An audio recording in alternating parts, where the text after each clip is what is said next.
औज़ुबिल्लाहि मिनश्शैतानिर्रजीम बिस्मिल्लाहिर्रहमानिर्रहीम रब्बी इश्रह ली सदरी व यस्सिर ली अमरी वहलुल उक़दतम मिन लिसानी यफ़क़हू क़ौली।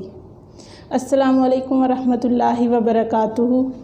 स्टूडेंट्स, कैसे हैं आप लोग? उम्मीद है सब बख़ैरियत होंगे। अल्लाह ताला हम पर अपनी रहमत बनाए रखे, आमीन। आज हम अपना जो लेक्चर आज है वो हम ग्रामर से रिलेटेड हमारा लेक्चर है, जिसमें हम सबसे पहले डिस्कस करेंगे ख़त को। ख़त पहले हम देखेंगे ख़त है क्या। ख़त अब आज के दौर में इसकी अहमियत थोड़ी सी कम हो गई है, लेकिन ख़त को आदि मुलाकात कहा जाता है।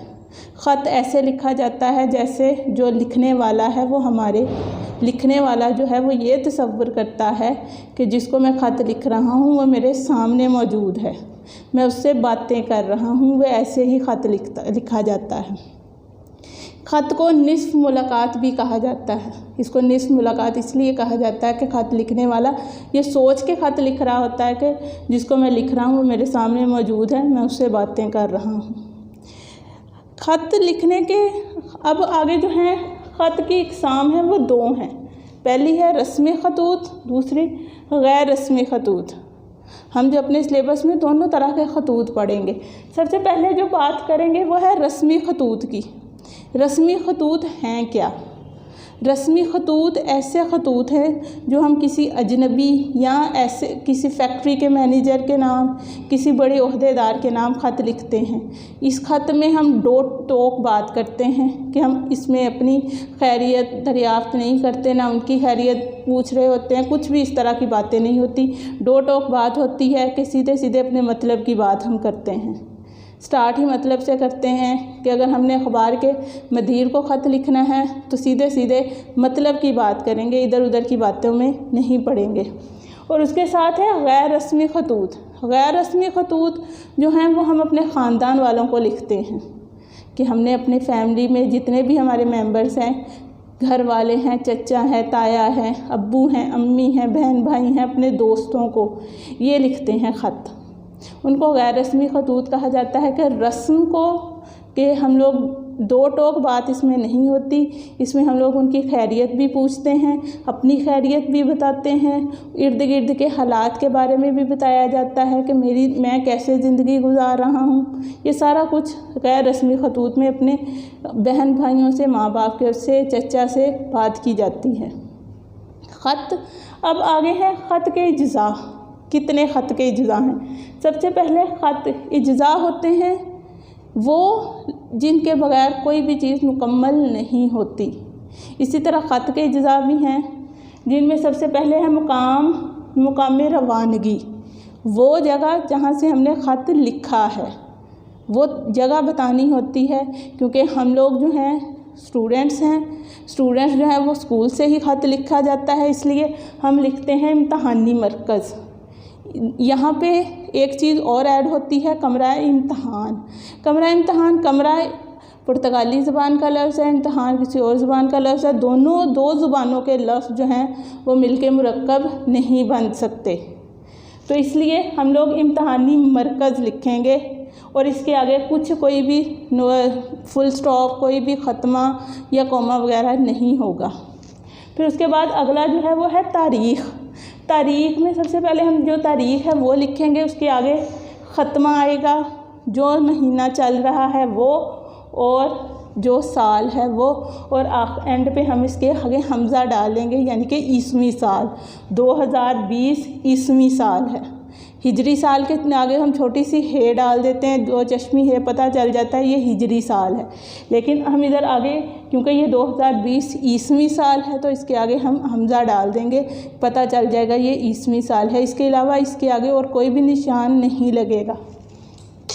अगला जो है इसका है वो है अलकाब जो हैं वो दुरुस्त होने चाहिए कि आप जिसको मुखातिब कर रहे हैं वो सही हो। कि बाज़ औक़ात हम बड़े भाई के नाम ख़त लिख रहे होते हैं तो हम लिखते हैं प्यारे भाईजान, लेकिन जब हम छोटे भाई को ख़त लिख रहे हैं तो फिर प्यारे भाईजान जो है वो ज़रा ऑकवर्ड हो जाएगा, तो हम उसको लिखेंगे अज़ीज़म प्यारे भाईजान भी ठीक है, लेकिन अजीज़म के कोई प्यार से मुखातिब होने वाला रिश्ता हो। अब्बू जान को ख़त लिख रहे हैं तो प्यारे अब्बू जान, अम्मी जान, चचा जान, मोहतरम भी साथ हम लगा सकते हैं। मोहतरम अब्बा जान, मोहतरम अम्मी जान के अलकाब जो हैं वो दुरुस्त होने चाहिए। उसके बाद है अदाब व तस्लीमात। अदाब कि हमने अदाब क्या अदाब हैं। अस्सलामु अलैकुम भी आ सकता है, इसमें अदाब भी आ सकता है। बखैरियत अस्सलामु अलैकुम ज़्यादातर ही लिखा जाता है।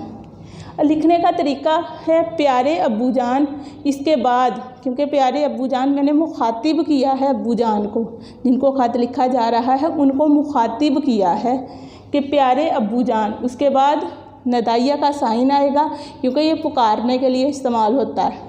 और उसके बाद अस्सलामु अलैकुम, अदाब व तस्लीमात, और साथ ही इसके साथ हम ख़त्मा लगा देंगे। स्टूडेंट यहाँ पे बात जो है वो नोट करने वाली ये है कि अगर हम अस्सलामु अलैकुम उठा के नीचे वाली लाइन पे भी लिखेंगे कि ऊपर सिर्फ़ और सिर्फ हम अलकाब लिख रहे हैं, नीचे वाली लाइन में अस्सलामु अलैकुम लेके आ रहे हैं, तो फिर भी उसके आगे ख़त्मा ही लगेगा। हम किसी भी सूरत निदाइया का साइन साथ नहीं लगाएंगे, ख़त्मा ही आना है। चाहे अस्सलामु अलैकुम अलकाब के साथ लिख दे, चाहे अस्सलामु अलैकुम हम नीचे वाली लाइन में क्यों ना ले आएँ। उसके बाद चौथा पॉइंट इसका जुज़ है वह है ख़त का मज़मून, कि ख़त का मज़मून क्या होगा। आगाज़ सबसे पहले हम उनकी खैरियत से पूछे करेंगे, आप खैरियत से होंगे, अल्लाह के फ़ज़ल से मैं भी खैरियत से हूँ। क्योंकि ये अब्बू जान को ख़त लिखा जा रहा है, ये गैर रस्मी ख़त है, तो इसलिए हम फिर आगे से ख़त का जो भी मौजू है, जो भी उन्वान है, वो हम आगे से लिखना शुरू कर देंगे, अपनी बात को आगे मुकम्मल करेंगे।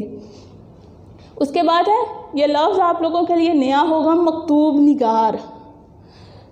मकतूब, सबसे पहले मकतूब को हम देखेंगे। मकतूब बोलते हैं ख़त को, ख़त को मकतूब बोलते हैं। मकतूब इलैह होता है जिसको ख़त लिखा जा रहा है, और मकतूब निगार ख़त लिखने वाला। जब हम ख़त का इख्तिताम कर रहे हैं तो सबसे फिर हम लिखेंगे मकतूब निगार का नाम। पहले तो मकतूब निगार का उसका रिश्ता आएगा कि क्या रिश्ता था मकतूब निगार का मकतूब इलैह से। अब्बू जान को ख़त लिख रहे हैं तो ऑटोमेटिकली बेटा या बेटी होगा। आपका बेटा, आपका प्यारा बेटा भी लिख सकते हैं। और उसका पता नीचे हम लोग लिखेंगे कि मकतूब इलैह का जो है उसके साथ क्या रिश्ता था, आपका बेटा।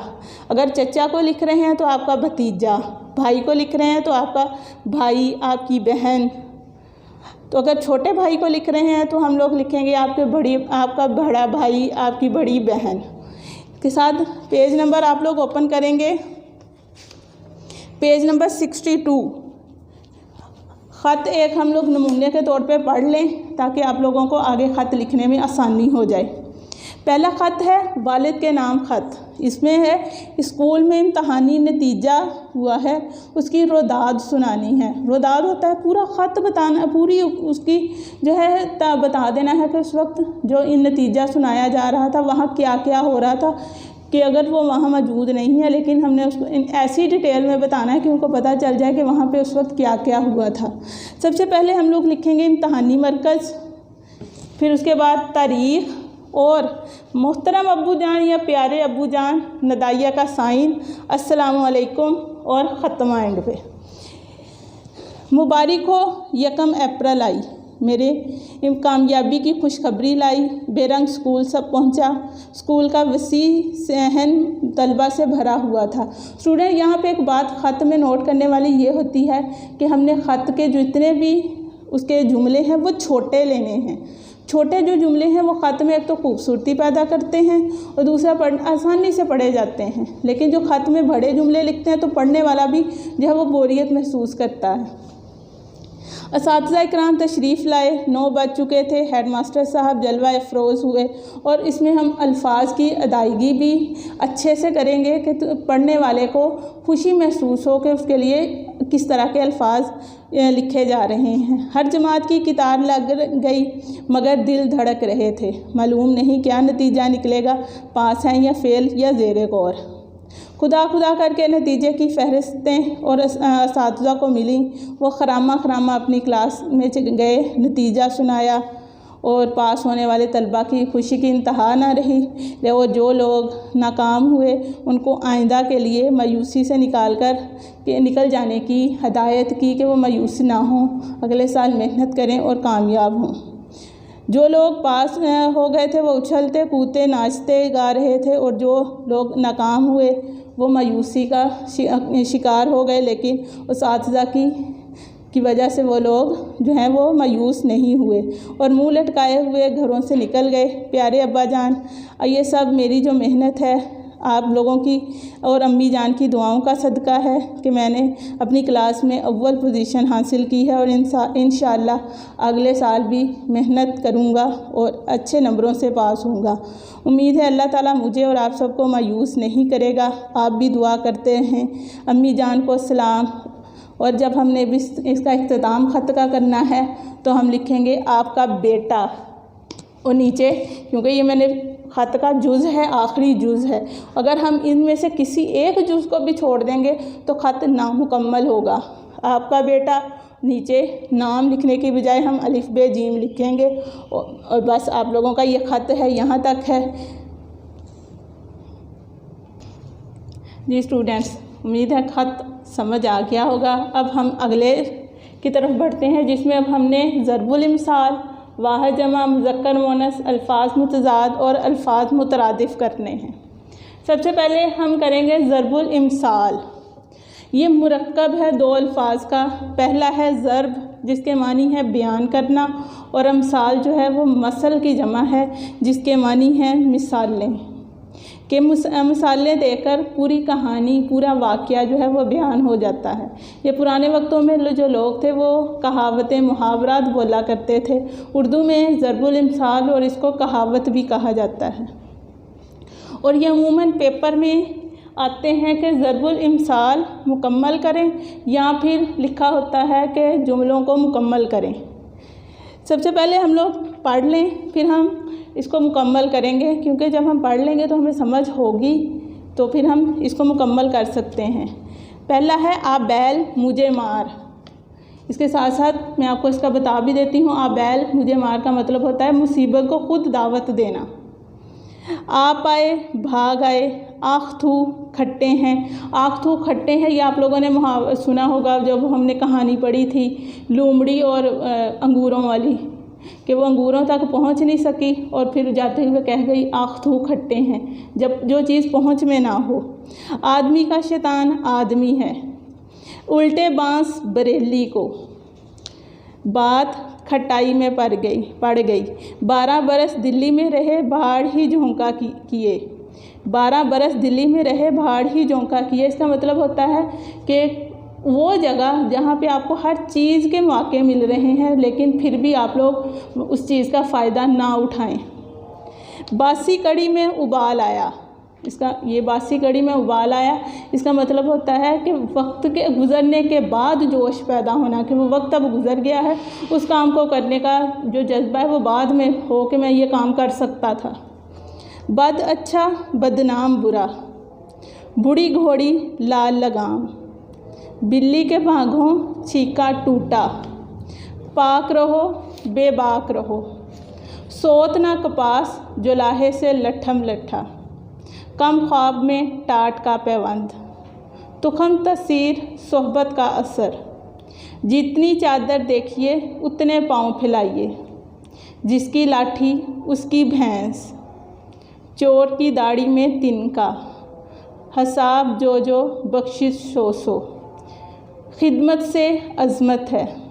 दिल को दिल से राह होती है। डूबते को तिनके का सहारा बहुत है। ये अक्सर बच्चे जो हैं वो गलत कर देते हैं, डूबते को तिनके का सहारा लिख देते हैं। पूरा ये मुहावरा है, ज़रबुल मिसल है। डूबते को तिनके का सहारा बहुत है। रात गई बात गई। ज़बान खल को नकारा खुदा समझो। सीखवा को दीजिए जाके सीख सुहाए। सीख ना दीजिए बांदरा जो घर बे का जाए। ये फ़ारसी के अल्फाज हैं। शेखी और 3 काने। सूरत ना शक्ल भाड़ से निकल। तवेले की बला बंदर के सर। जुल्म की टहनी कभी फलती नहीं, नाव कागज़ की कभी चलती नहीं। ईद पीछे टर, गरीब की जोरो सबकी भाभी, फ़कीर की सूरत सवाल है, काजी के घर के चूहे भी सियाने, काठ की हांडी बार बार नहीं चढ़ती, गुड़ से जो मरे तो जहर क्यों दूँ, लाद दे दादे लादने वाला साथ दे, मारूं घुटना फूटे आँख, 900 चूहे खा के बिल्ली हज को चली, हाथी के दांत खाने के और दिखाने के और, यहाँ का बाबा आदम ही निराला है।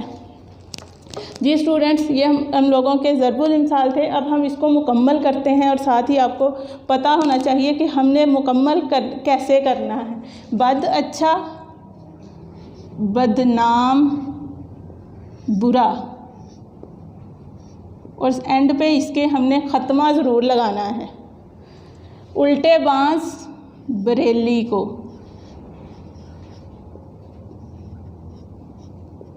गरीब की जोरो सबकी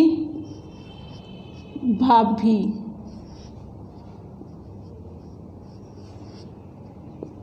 मारूं घुटना फूटे आँख,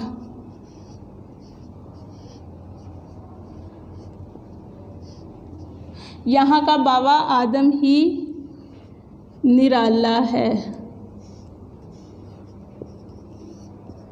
ईद पीछे टर, ज़बान खल को नकारा खुदा समझो,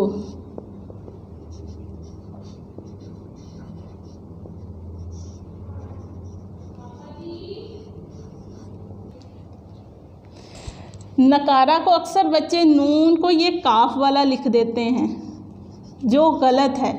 इसको ध्यान से देखें कि नकारा कैसे हमने लिखना है, ये गलत हो जाएगा। काफ जो दूसरी काफ है हम उससे लिखेंगे। तो स्टूडेंट्स, अब अगला पेज आप लोग पेज नंबर खोल लें। पेज नंबर है आप लोगों का 28 पेज नंबर, जिसमें हम लोग आज वाहद जमा भी साथ ही करेंगे। वाहद जमा, वाहद बोलते हैं एक चीज़ को, जब हम उसके साथ ज़्यादा चीज़ें इस्तेमाल करेंगे तो हम उसकी जमा बनाएंगे। जमा ज़्यादा चीज़ों के लिए इस्तेमाल होता है।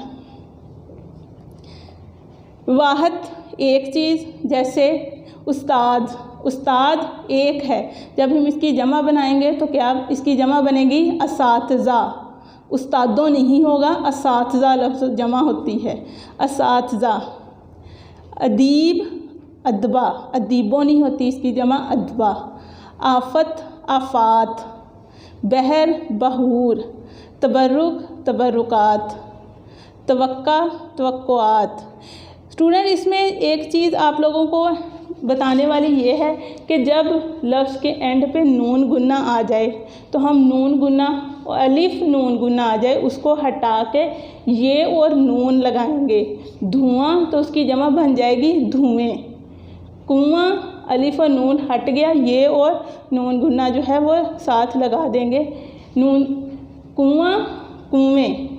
अब जब हमारे जो हम वाहद इस्तेमाल कर रहे हैं उसमें छोटी ये आ रही है एंड पे, तो उसके साथ हम अलिफ और नून गुना साथ ऐड करके उसकी जमा बनाएंगे। लड़की, लड़कियाँ। घोड़ी, घोड़ियाँ।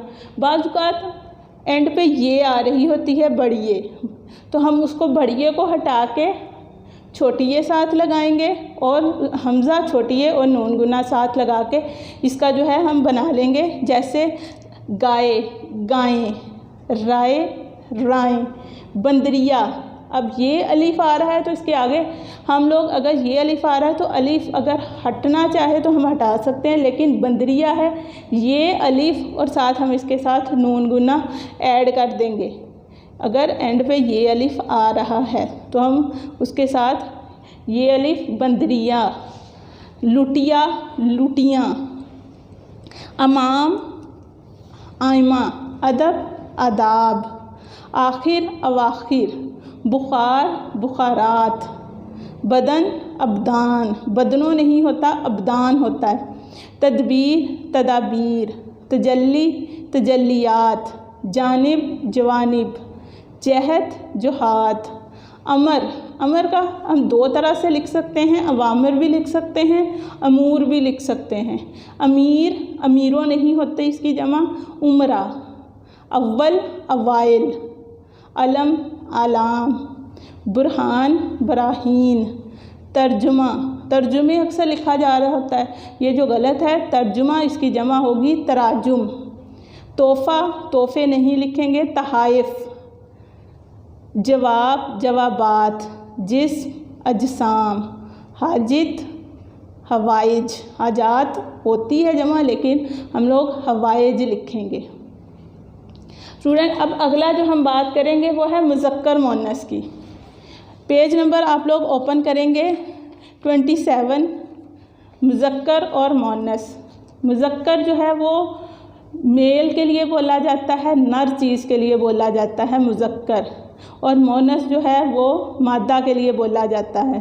कि बाज़ औक़ात जो हम मुज़क्कर बना रहे होते हैं उसके अलिफ़ आ रहा होता है, तो हम अलिफ़ को हटा के उसकी जगह छोटी ए लगा के मुज़क्कर मुअन्नस बनाते हैं उसका। और बाज़ औक़ात जो है बाज़ औक़ात नून का लाहका लगा होता है, तो हम जो है सुनार है तो उसको साथ हम सुनार के साथ नून का लाहका लगा के उसकी मुअन्नस बनाएंगे। सुनार, सुनारन। कुम्हार, कुम्हारन।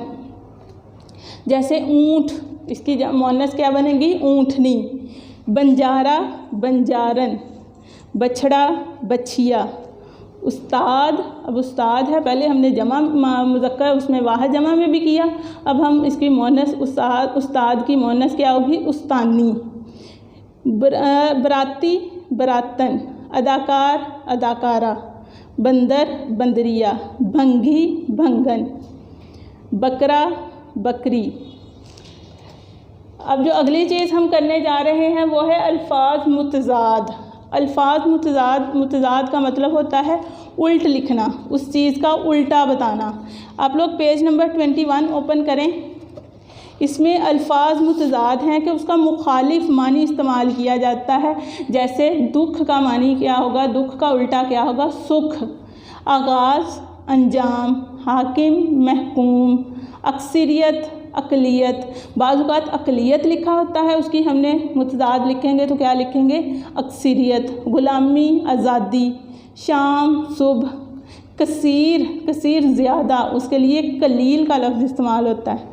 दोस्ताना, मुखालफाना। शरीफ, रज़ील का लफ्ज़ इसके लिए इस्तेमाल होगा। तोल, अर्ज़। इत्तफ़ाक़, नफ़ाक़। अगला जो हम लोग अगली बार डिस्कस कर रहे हैं वो है अल्फाज मुतरादिफ़ की। अल्फाज मुतरादिफ़ होते हैं हम मानी लफ्ज़ कि उसका वैसा ही मानी हो। जैसे हम सूरज है, सूरज को शम्स भी कहते हैं। चाँद, चाँद को कमर भी कहते हैं। अलम पढ़ा था हमने अल्फाज में, वाहिद जमा में अलम अलाम पढ़े थे, लेकिन अलम का मतलब जो है उसका हम मानी लिखेंगे तो दुख होगा। दुख अगर लिखा हो तो उसका मतलब तकलीफ़ भी हो सकता है। तवक्कल, भरोसा। तवक्कल, भरोसा। उसरत, उसका मतलब क्या होगा? तंगी। दाना, अक्लमंद। रग़बत, शौक़। मदा, मदा सराई तारीफ़। फ़राग़, कुशादा। मुसर्रत, मुसर्रत और उसरत में बच्चे जो हैं वो डिफ़रेंस नहीं करते, हालांकि डिफ़रेंस है। उसरत का मतलब होता है तंगी और मुसर्रत का मतलब होता है खुशी। जज़ाकिल्लाहु खैरन कसीरा। स्टूडेंट्स, उम्मीद है कि आप लोगों को ख़त, ज़रबुल इम्साल, वाहिद जमा, मुज़क्कर मुअन्नस, अल्फाज मुतज़ाद और मुतरादिफ़ अल्फाज की समझ आ गई होगी। अगर आप लोग दोबारा से लेक्चर सुने तो आपको अच्छे से दोबारा से समझ आ जाएगा। फ़ी अमानिल्लाह, अपना ख्याल रखिएगा।